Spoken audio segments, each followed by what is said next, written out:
Well, it's 1:30 in the night over here in India, but I'm wide awake at the Chessbase India office in Mumbai. Today is a big day for the chess world. We have a world champion that was crowned today, Magnus Carlsen, winning it for the fourth time.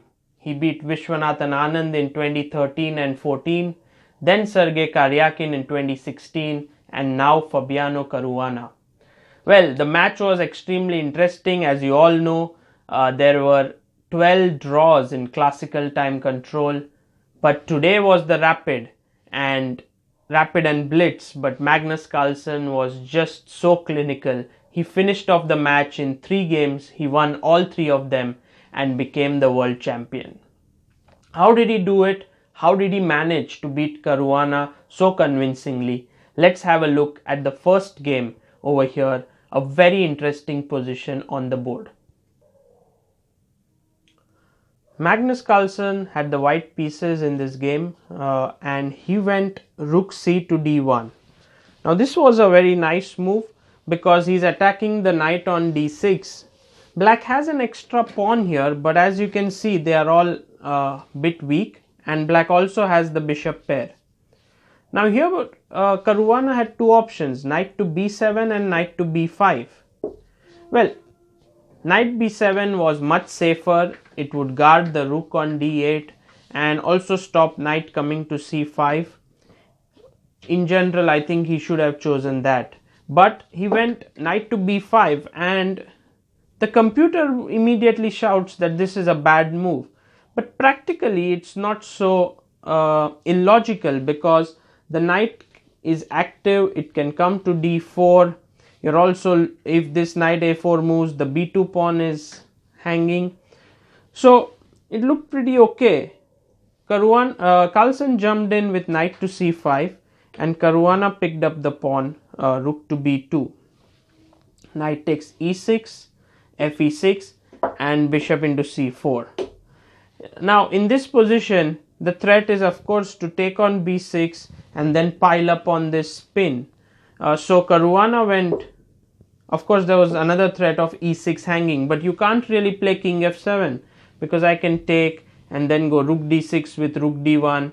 Also bishop g5 is coming in this position. So all of this makes it impossible to play king f7. So black went knight d4 and after bishop d4, ed4, we reached a very critical position which could be an excellent exercise for calculation. So the question is, if you were white in this position, what would you do? Now there are 2 options. One is that you can take bishop into e6 and the other one is that you can take the pawn on d4. Now Carlsen thought for a long time, and in a rapid game that's he used up nearly 5 to 6 minutes of his time. Now what would you decide to play, rook d4 or bishop e6? In the game Carlsen went for bishop e6, so we'll come to it later, but rook d4 was very strong. Now when good players miss or do not play some move, you must delve deeper, why didn't they do it? So king f7 is the natural answer. And now rook e d1, what happens to this move? As you find out that this move is not so great because of knight to e5, and after rook d8, knight into f3 is a draw because king h1, rook h2 is a mate, and after king f1 there is always this knight giving checks.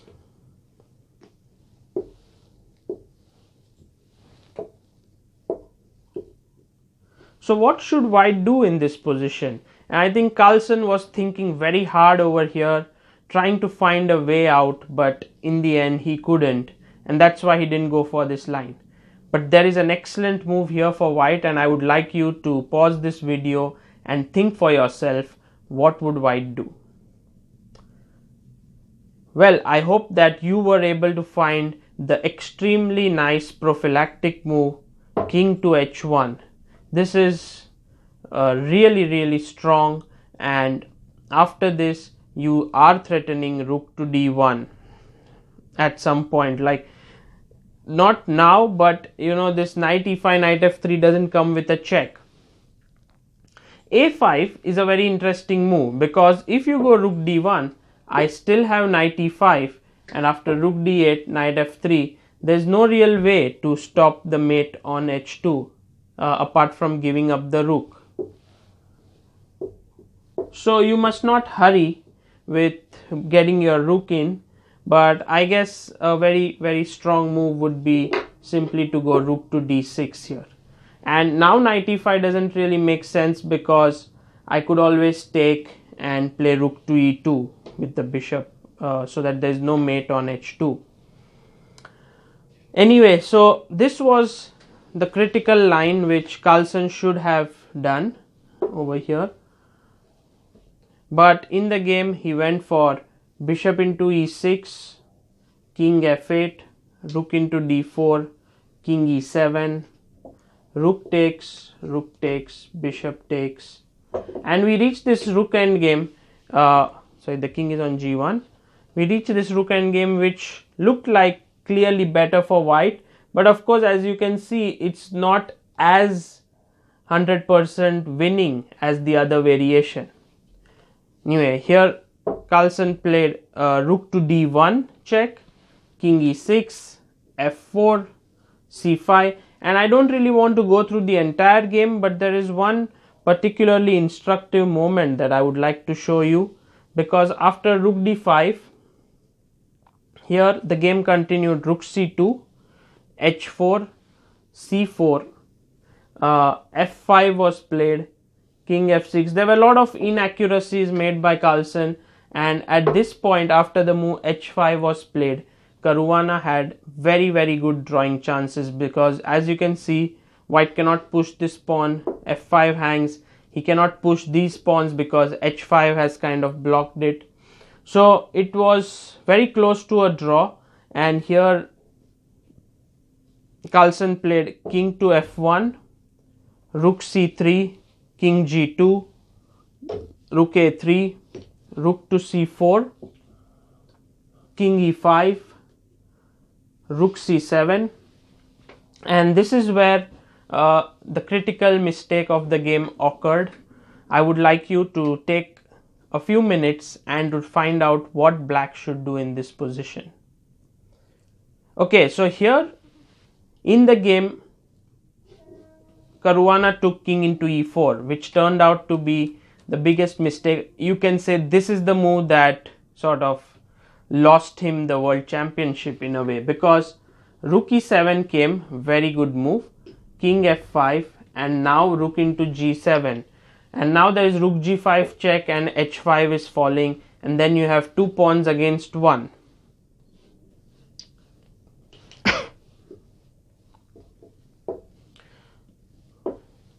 So instead of this, black could have simply given a check on a2, and now the king has to move. So if you go to h3, I can now take, and after something like rook to g7, you have a move like rook a1.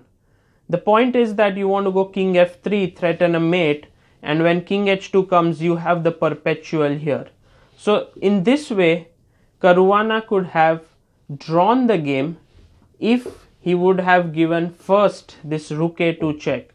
So he missed it. He took here after rook e7, king f5, rook to g7, and king f6 was played, rook g5, here a5. I mean, the pawn was on a6. We had made this move in one of the variations. So a5, rook into h5 was played, a4, rook a5, rook a1, and a lot of people here felt that the game is still complicated. You know, it's not so simple. Do these two pawns win against this one pawn? Yes, they do win, but you have to be a little careful. You cannot really just start playing naturally. First, king f3 was played by Magnus, and after a3, rook a6, king g7, and he came back king g2. This is a very strong move, and the instructive point here to note is that the move king g4 is a big mistake, because here black goes a2 and the king is stuck here. You cannot go f3 or h3 because there would be a check and the pawn queens, and the moment you go king g5, I have rook g1 and I pick up this pawn. So it was very important not to play king g4.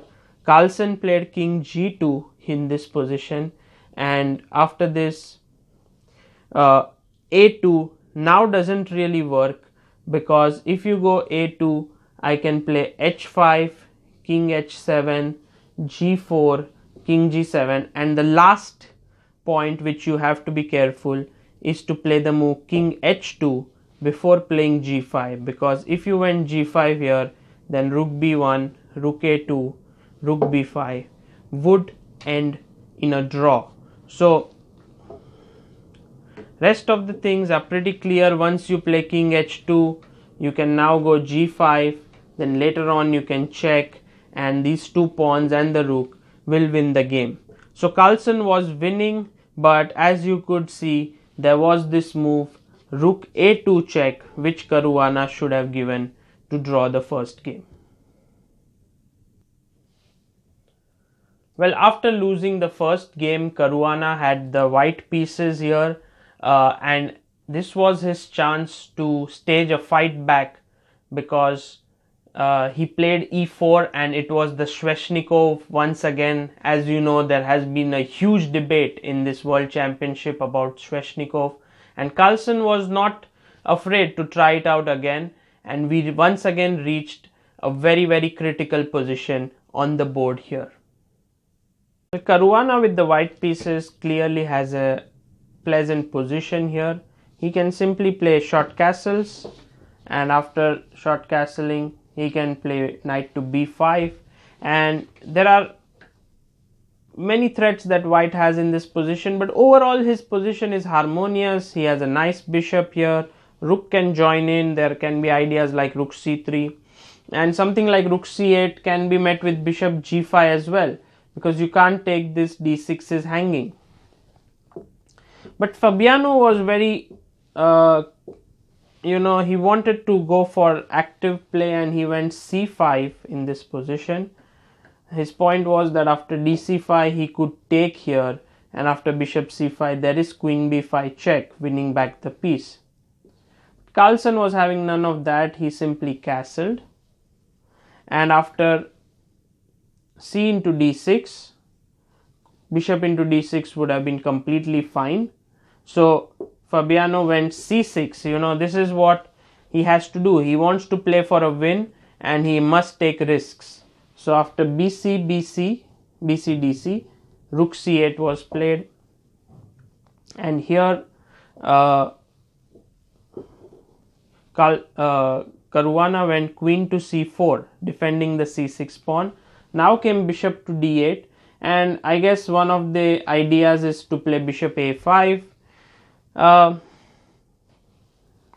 Caruana jumped in with the knight to d5, and here black made a very nice move, e4. It was extremely important now to understand that the position was very dangerous. The king on e1 is weak, the knight is jumping to e5, then looking to come to d3, f3, attacking the queen. So a very logical move would have been bishop to d4, so that when the knight jumps here you can just take it. But Caruana lost his sense of danger. He played pawn to c7, which turned out to be a big mistake, because Carlsen simply took it, knight to c7, and then knight e5. And this was a very strong move, because now you have threats like knight d3, you also have knight f3 somewhere, queen f3 coming in. And let's say, for example, if you play a move like queen to d5, of course there are many possibilities here, but I would say rook a b8 is just very strong. The point is you want to take rook c7, rook takes c7, and knight f3 discovered check, winning the queen. And otherwise, if you save the queen, then knight d3 check and c1 is hanging. So all in all, the position is completely lost. Caruana went knight d5. Of course, he has a threat that if you play rook c4, knight e7 and you win the queen. But Carlsen simply played his king to h7 when Fabiano had to resign, because now the queen is hanging. If you move the queen, knight d3 check and the rook on c1 is lost. I think it is some fantastic bit of play by Carlsen, who very clearly understood that moves like c5 are just c7 are just wrong, because you can just take it and then play knight to e5 and get all this play. So Carlsen was clearly in great form.